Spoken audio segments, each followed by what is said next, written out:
सर्वेभ्यो नमो नमः।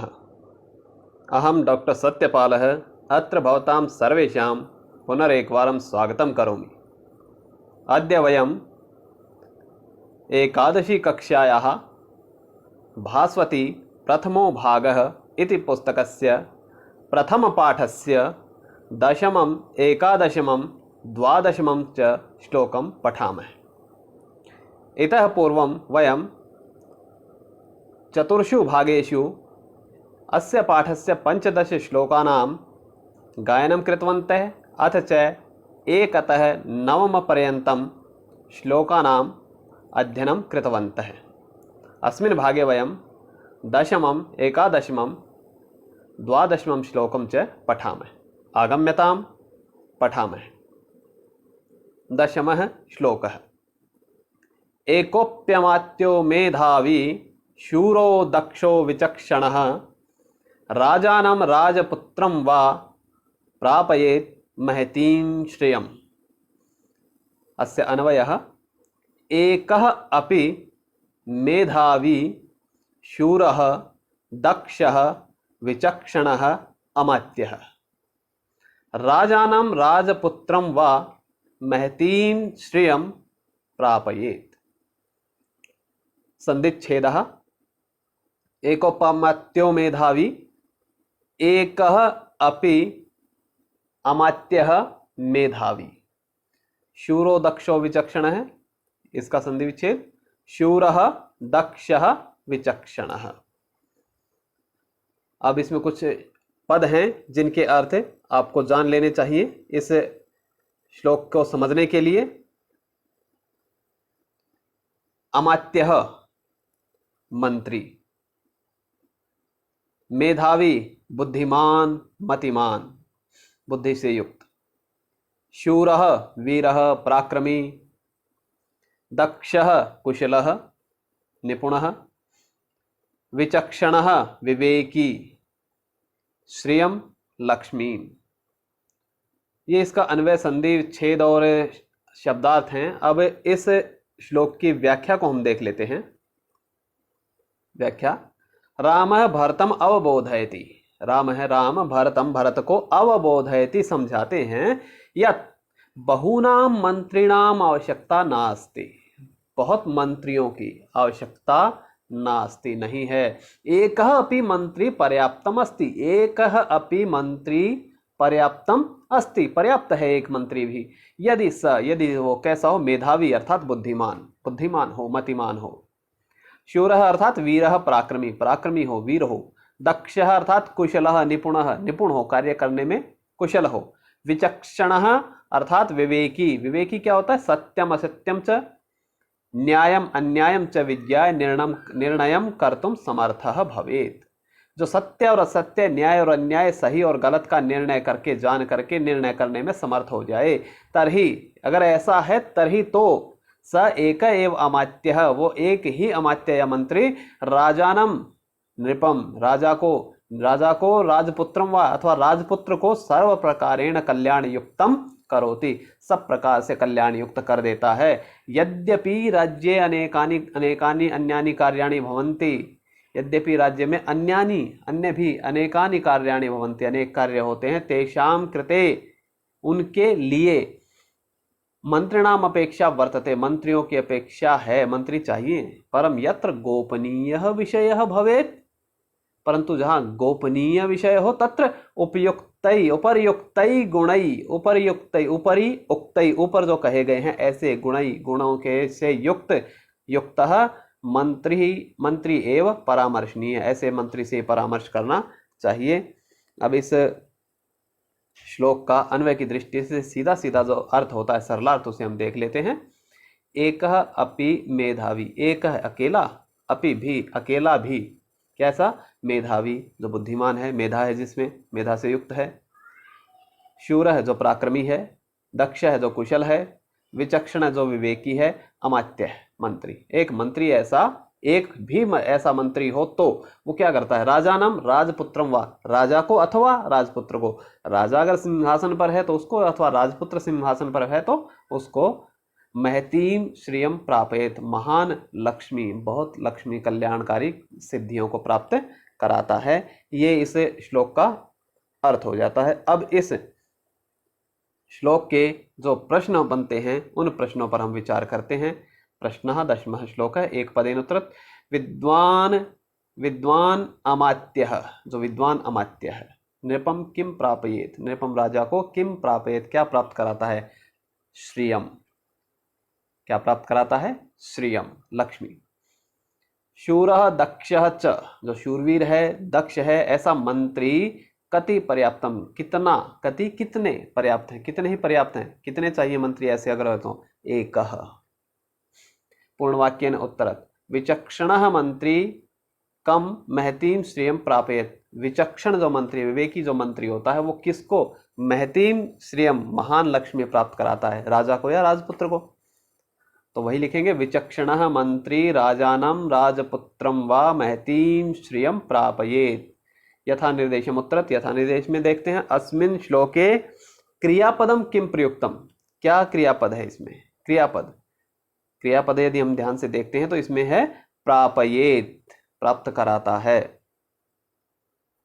महीपालम इत्यस्य पदस्य पर्यायपदम किम प्रयुक्तम, महीपालम का पर्यायवाची क्या प्रयुक्त हुआ है, महीपाल, मही पृथ्वी, पाल पालयति, महीम पालयति इति, तो पृथ्वी का पालन करता है वो क्या होता है, राजा। तो यहाँ पर क्या प्रयोग हुआ है, राजानम, महीपालम का पर्यायवाची क्या प्रयोग हुआ है, राजानम। अकुशलः इत्यस्य पदस्य विलोम पदम, अकुशलः इस पद का विलोम पद, किम प्रयुक्तम, विलोम पद क्या प्रयुक्त हुआ जिसका उल्टा अर्थ हो। अकुशल का उल्टा होता है कुशल, और कुशल के लिए कौन सा शब्द प्रयोग हुआ है, कौन सा पद है यहाँ पर, दक्षः। मतिमान इत्यर्थे किम पदम श्लोके प्रयुक्तम, मतिमान, मति बुद्धि, मान युक्त, मतोपर्थ में तो बुद्धि से युक्त, इस अर्थ में किम पदम श्लोके प्रयुक्तम, क्या पद श्लोक में प्रयुक्त हुआ है, मेधावी। श्रियम इत्यस्य किम विशेषण पदम श्लोके प्रयुक्तम, श्रियम इसका किम विशेषण पदम श्लोके प्रयुक्तम, श्लोक में कौन सा विशेषण पद है श्रियम का, महतीम, कैसी श्रिय, कैसी श्री, लक्ष्मी कैसी, महतीम। श्लोके अमात्याय प्रयुक्तानि विशेषण पदानि चित्वा लिखत, अमात्य के लिए जो विशेषण पद प्रयुक्त हुए हैं, प्रयुक्तानि विशेषण पदानि चित्वा चुनकर लिखित, लिखिए, 4 विशेषण है इसमें, मेधावी, शूरः, दक्षः, विचक्षणः। इस प्रकार ये आपका 10वां श्लोक है। अब हम चलते हैं 11वें श्लोक की ओर। कच्चिन्मुख्या महत्स्वेव मध्यमेषु च मध्यमा, जगन्याश्च जगन्येषु भृत्यास्ते तात योजिता, अन्वय तात हे तात। कच्चित्ते महत्सु मुख्याः एव मध्यमेषु च मध्यमाः, जघन्येषु च जघन्याः भृत्याः योजिताः। संधिच्छेदा, कच्चिन् मुख्या महत्स्वेव, कच्चित् मुख्याः महत्सु एव, जगन्याश्च में जगन्याः च, और भृत्यास्ते में भृत्याः ते। अब यहाँ 3 पद हैं, मध्यमाः, मुख्याः, मध्यमाः, जगन्याः, योजिता, नियुक्त किए गए, कौन, भृत्याः, सेवक। शब्दार्थ में देखें, महत्सु जो महत्व होते हैं यानी महत्वपूर्ण व्यक्ति हैं, महत्वपूर्णेषु जनेषु, कैसे, मुख्याः जो प्रमुखाः, प्रमुख हैं, प्राइमरी। मध्यमेषु, मध्यम जो अल्प महत्वपूर्ण है, जिनका कम महत्व है, अल्प महत्वपूर्णेषु जनेषु, मध्यमाः यानी गौण, सेकेंडरी जिनको हम बोलते हैं, जिनका महत्व थोड़ा कम हो। जघन्येषु अत्यल्प महत्वपूर्णेषु जनेषु, जिनका बहुत ही कम महत्व है, ऐसे लोगों के लिए जघन्याः, निम्नाः मतलब निम्न स्तर के। भृत्याः सेवकाः, योजिताः नियुक्ताः। इस प्रकार ये इसके पदार्थ हैं, अन्वय संधिच्छेद है। अब हम इसकी व्याख्या पर ध्यान देते हैं कि इस श्लोक की व्याख्या क्या है। रामः भरतं समवबोधयति, रामः भरतं समवबोधयति, सम उपसर्ग लगा दिया है सिर्फ अव के साथ साथ, तो रामः भरतं समवबोधयति समझाते हैं। भरत को राम यत् यादृशः जनः भवति, यादृशः जैसा जनः भवति, जन होता है, तत्कृते उसके लिए तादृश एव सेवकः नियुज्यते, वैसा ही सेवकः सेवक नियुज्यते नियुक्त किया जाता है। यदि जनः राज्याय अत्यधिकम महत्वम आवहति, यदि जनः, यदि कोई ऐसा व्यक्ति है जो राज्य के लिए अत्यधिकम महत्वम, बहुत अधिक महत्व आवहति रखता है, तरहि तस्य सेवार्थम, तरहि तो तस्य सेवार्थम, उसकी सेवा के लिए प्रमुखः यानी उच्चतमः सेवकः नियुक्तः भवेत्, प्रमुख सेवक जो उच्चतम सेवक है उसकी नियुक्ति होनी चाहिए, उसको नियुक्त किया जाना चाहिए। यदि कश्चित जनः राज्याय किंचित महत्वपूर्णः वर्तते, यदि कोई जन, कश्चित जन कोई जन, राज्याय राज्य के लिए किंचित महत्वपूर्ण, कुछ महत्वपूर्ण है, तरहि तत्कृते उसके लिए, तत्सदृश है उसके जैसा ही, मध्यम कोटि सेवका भवेत, मध्यम कोटि का सेवक रखा जाना चाहिए। अथ च यदि, और यदि कश्चित जनः, कोई आदमी, कोई व्यक्ति, कोई जन, ईषदपि महत्वम आवहति, थोड़ा सा भी महत्व रखता है राज्य के लिए, ईषदपि थोड़ा भी, ईषद अपि थोड़ा सा भी महत्वम आवहति महत्व रखता है, तरहि तस्यपि उपेक्षा न करणीया, उसकी भी, तस्य अपि उसकी भी उपेक्षा न करनी, उपेक्षा नहीं करनी है, अपितु तत्कृते उसके लिए तत्सदृश एव उसके जैसा ही निम्न कोटि सेवकः नियुक्तः भवेत्, निम्न कोटि का सेवक नियुक्त किया जाना चाहिए। अतएव त्वया भरतेन अपि एतत् करणीयम, इसलिए तुझ भरत को भी ऐसा ही एतत् करणीयम, ऐसा ही करना है। श्री राम ने भरत को समझाया है कि कोई भी व्यक्ति महत्वहीन नहीं होता है, प्रत्येक व्यक्ति का कहीं ना कहीं कोई ना कोई महत्व जरूर होता है। तो यदि सेवक नियुक्त करने की आवश्यकता हो तो उनको ये देख लेना आप कि किस तरह का महत्व है, अधिक महत्व है, कम महत्व है, या बहुत थोड़ा भाव महत्व है, उसी प्रकार से आपको सेवकों की नियुक्ति करनी है। अब इस श्लोक का हम अर्थ देख लेते हैं अन्वय की दृष्टि से। तात हे तात कच्चित्ते, क्या तुम्हारे द्वारा, महत्सु मुख्याः एव, महान लोगों में तो मुख्याः एव यानी महत्वपूर्ण लोगों में मुख्य एव, मुख्य ही, केवल प्रमुख ही, मध्यमेषु च मध्यमा, और मध्यम यानी अल्प महत्वपूर्ण व्यक्तियों में मध्यम गौण, और जघन्येषु च जघन्याः, अत्यल्प महत्वपूर्ण जनों में थोड़े से महत्व रखने वाले व्यक्तियों के लिए निम्नाः भृत्याः सेवकाः योजिता, योजित किए हैं। तो यहाँ सीधा सा है, दोनों तरह से अर्थ आप ले सकते हैं, क्या तुमने ऐसा किया है या नहीं, या फिर मुझे आशा है कि तुमने ऐसा ही किया होगा। अब इसके प्रश्न हैं। एक पदेन उत्तरत, प्रमुखाः सेवकाः केषु नियोक्तव्या, प्रमुख सेवक केषु किन में नियुक्त किए जाने चाहिए, महत्सु, क्या है, महत्वपूर्ण व्यक्तियों में, महत्सु, जघन्येषु, जो जघन्य है यानी अत्यल्प महत्वपूर्ण है, कीदृशः सेवकाः नियोजना, कैसे सेवक नियुक्त किए जाने चाहिए, किन सेवकों को वहां पर लगाया जाना चाहिए, जघन्याः, कीदृशः जघन्याः। पूर्णवाक्य उत्तर, मध्यमेषु कीदृशः सेवकाः योजिताः भवेयुः, जो मध्यम कोटि के व्यक्ति हैं उनके लिए कीदृशः सेवकाः, कैसे सेवक योजिताः भवेयुः योजित किए जाएं, नियुक्त किए जाएं, मध्यमाः, तो उत्तर बनेगा सीधा सा, मध्यमेषु मध्यमाः सेवकाः योजिताः भवेयुः।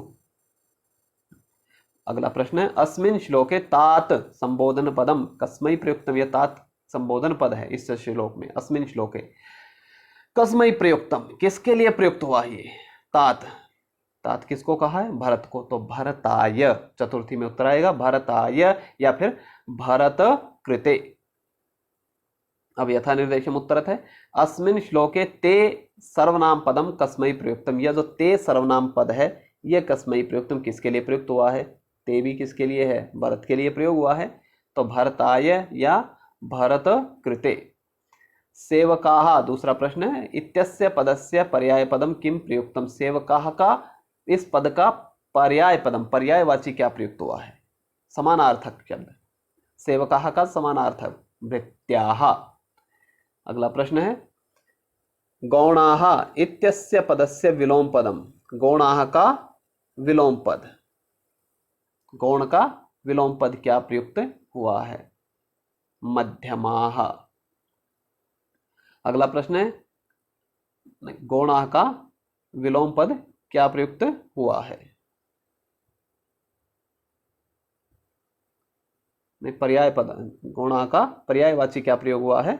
मध्यमाः। निम्न कोटिकाः इत्यर्थे किम पदम श्लोके प्रयुक्तम? निम्न कोटिकाः इस अर्थ में इत्यर्थे किम पदम श्लोके प्रयुक्तम, क्या पद श्लोक में प्रयुक्त हुआ है? निम्न कोटिकाः जघन्याः।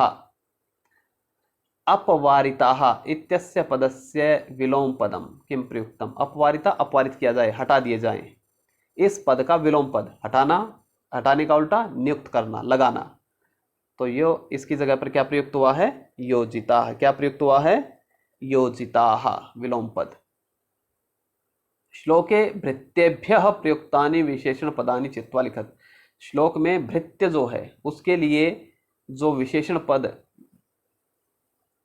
रखे गए हैं उनको चुनकर लिखिए। भृत्याः सेवकाः, उनके लिए क्या प्रयोग हुआ है? तो एक जगह पर आपका प्रयोग हुआ है मुख्याः, एक हुआ है मध्यमाः, एक प्रयोग हुआ है जघन्याः। ये तीनों विशेषण पद हैं भृत्याः के। इस प्रकार ये आपके 11वें श्लोक के प्रश्न हैं और यहाँ 11वां श्लोक आपका समाप्त होता है। अब हम चलते हैं 12वें श्लोक की तरफ।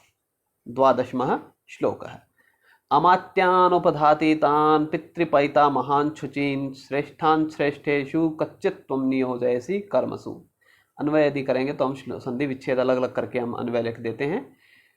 कच्चित् त्वं उपधातीतान् पितृपैतामहान् शुचीन् श्रेष्ठेषु श्रेष्ठान् अमात्यान् कर्मसु नियोजयसि। संधि विच्छेद अगर हम देखें तो पहली पूरी ऊपर की पंक्ति है, पहला और दूसरा चरण, अमात्यान उपधातीतान पितृपैतामहान् शुचीन्, इनको अलग अलग हम कर सकते हैं। अमात्यान उपधा अतीतान, उपधा रिश्वत होती है, उत्कोच, अतीत दूर रहना, पितृपैतामहान् और शुचीन, श्रेष्ठान श्रेष्ठेषु, श्रेष्ठान श्रेष्ठेषु। शब्दार्थ, उपधातीतान उत्कोचस्य लोभात रहितान, जिनको उत्कोच का, रिश्वत का कोई लोभ नहीं है, उससे रहित जो हैं ऐसे। पितृपैतामहान् वंश परंपरातः प्राप्तान, जो वंश परंपरा से प्राप्त हुए हैं। शुचीन पवित्रान, अमात्यान मंत्रीन। ये सारे के सारे अमात्य के, मंत्रियों के तीनों विशेषण इसमें रखे गए हैं। अब इसकी व्याख्या देख लेते हैं हम। रामः भरतं पृच्छति यत्, राम भरत से पूछते हैं ये अमात्याः, जो अमात्य उत्कोचस्य लोभात रहिता संति, उत्कोच के लोभ से रहित हैं, अर्थात प्रत्येकस्यां परिस्थितौ कर्तव्यपरायणः भवन्ति, जो प्रत्येक परिस्थिति में कर्तव्यपरायण हैं। वंश परंपरातः आगतः संति, वंश परंपरा से आए हुए हैं, अर्थात येषां पितरः पितामहा च राजानां प्रति निष्ठावन्तः आसन्।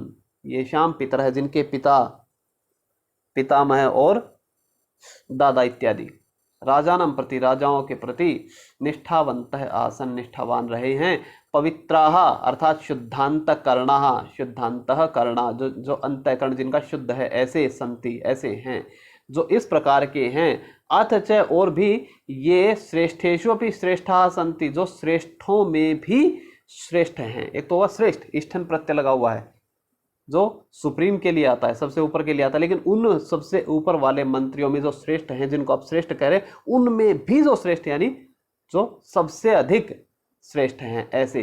तादृशान अमात्यान, उन जैसे अमात्यों को, तादृशान उन जैसे अमात्यान, अमात्यों को, मंत्रियों को, विभिन्नेषु कार्येषु नियोजयसि अथवा न, विभिन्न कार्यों में नियोजयसि लगाते हो अथवा न, या नहीं। एतादृशा एव मंत्रिणः अमात्याः राज्यस्य कल्याणं कुर्वन्ति। एतादृशा एव मंत्रिणः, ऐसे ही मंत्री और अमात्य जो होते हैं, राज्यस्य कल्याणं कुर्वन्ति, राज्य का कल्याण करते हैं। या फिर इसी तरह से है कि क्या तुम इस प्रकार के व्यक्तियों को लगाते हो अथवा नहीं। या दूसरे तरीके से अगर आशा अर्थ में प्रयोग किया जाए तो राम ये कह सकते हैं कि मुझे आशा है, मुझे उम्मीद है कि आपने इस प्रकार के अमात्यों को विभिन्न प्रकार के कार्यों में लगाया होगा। अब इस श्लोक का जो अन्वय के दृष्टि से अर्थ है वह देखते हैं। कच्चित त्वम कदाचित त्वम, यानी मुझे आशा है कि तुमने, या क्या तुम, उपधातीतान, जिनको उपधा नहीं चाहिए, किसी प्रकार का उपहार रिश्वत इत्यादि नहीं चाहिए, जो लोभ से रहित हैं, इस प्रकार के, पित्रा पैता महान, पितृ पैता महान, जो पिता पैतामह है यानी बाप दादा की तरफ से परंपरा से जो प्राप्त हुए हैं, शुचीन जो पवित्र हैं, श्रेष्ठेषु श्रेष्ठान, और जो श्रेष्ठों में भी श्रेष्ठ हैं, ऐसे अमात्यान अमात्यों को कर्मसु नियोजय, इसी कर्मों में लगाते हो या नहीं। अच्छा, मुझे उम्मीद है कि तुम इस तरह के व्यक्तियों को, इस तरह के अमात्यों को कर्मों में, कार्यों में, विभिन्न प्रकार के कार्यों में लगाते होगे। अब इस श्लोक के प्रश्न हैं, एक पदेन उत्तरत, अमात्याः केषु नियोजनीयाः, अमात्य किन में नियोजनीय नियुक्त किए जाने चाहिए, किन में लगाया जाए अमात्यों को, कर्मसु, कर्मों में, कार्यों में लगाया जाएगा, कर्मसु। श्रेष्ठेषु अपि कान चित्वा नियोक्तव्य, श्रेष्ठों में से भी किनको, कान किनको, चित्वा चुनकर नियुक्त किया जाना चाहिए, नियोक्तव्य नियुक्त किया जाना चाहिए, तव्यत प्रत्यय अनियर प्रत्यय चाहिए अर्थ में होते हैं। श्रेष्ठान, श्रेष्ठेषु अपि श्रेष्ठान, तो श्रेष्ठान उत्तर है। पूर्ण वाक्यानुत्तरत, राम कीदृशान अमात्यान कर्मसु नियोक्तुम कथयति, राम कीदृशान अमात्यान, कैसे अमात्यों को कर्मों में, कर्मसु कर्मों में, नियोक्तुम कथयति नियुक्त करने के लिए कहते हैं, कैसे अमात्यों को, जो चार उनके विशेषण वो आप रख सकते हैं कि राम है उपधातीतान, पितृपैता महान, शुचीन, श्रेष्ठेषु श्रेष्ठान, अमात्यान कर्मसु नियोक्तुम कथयति। यथा निर्देशम उत्तरत, अस्मिन् श्लोके, पहला है त्वम सर्वनाम पदम कस्मै प्रयुक्तम, यह त्वम सर्वनाम पदम किसके लिए प्रयुक्त हुआ है। त्वम भरत के लिए प्रयोग हुआ है, तो भरताय या भरत कृते। पवित्रान इत्यस्य पदस्य पर्याय पदम, पवित्रान का पर्यायवाची, पर्याय पदम समानार्थक क्या प्रयोग हुआ है। शुचीन, उत्कोच ग्राहीन, यानी उत्कोच ग्राहीन, ग्रहण करने वाले, रिश्वत लेने वाले, इत्यस्य पदस्य विलोम पदम, इस पद का विलोम पद यानी विपरीतार्थक पद किम प्रयुक्तम, क्या प्रयुक्त हुआ है। उपधातीतान, जो रिश्वत नहीं लेते हैं। परंपरातः प्राप्ता, परंपरा से प्राप्त, इत्यर्थ, इस अर्थ में किम पदम श्लोके प्रयुक्तम, इस अर्थ को बताने वाला कौन सा पद है जो श्लोक में प्रयुक्त हुआ है। पितृपैता महान। नियोजयसी इति क्रियापदस्य कर्तृपदम किम प्रयुक्तम, नियोजयसी इस क्रियापद का कर्तृपद क्या प्रयुक्त हुआ है। जहां मध्यम पुरुष की क्रिया होती है वहां सीधे सीधे त्वम युवाम यूयम ये तीन ही कर्ता हो सकते हैं, और यदि मध्यम पुरुष एक वचन की क्रिया जैसे पठसी, गच्छसी, चलसी, नियोजयसी, वहां बिना देखे भी आप अगर कर्ता पूछा जाता है तो कर्तृपद आप सीधा त्वम लिख सकते हैं, वैसे यहाँ पर प्रयोग भी हुआ है। श्लोके मंत्रिणे प्रयुक्तानि विशेषण पदानि चित्वा लिखित, मंत्री के लिए प्रयुक्त, जो श्लोक में मंत्री के लिए प्रयुक्त विशेषण पद हैं उनको चुनकर लिखिए। सीधे से इनमें हैं चार विशेषण हैं, उपधातीतान, पितृपैता महान, शुचीन और श्रेष्ठेषु श्रेष्ठान। इस प्रकार यह आपका 12वां श्लोक है। अब इसके पश्चात हम आगे इस कड़ी के अंतिम भाग में पहुंचेंगे और अगले भाग में हम इस पाठ के बचे हुए तीनों श्लोकों को पूरा करेंगे। तब तक के लिए विराम। धन्यवाद। जयतु संस्कृतम, जयतु भारतम।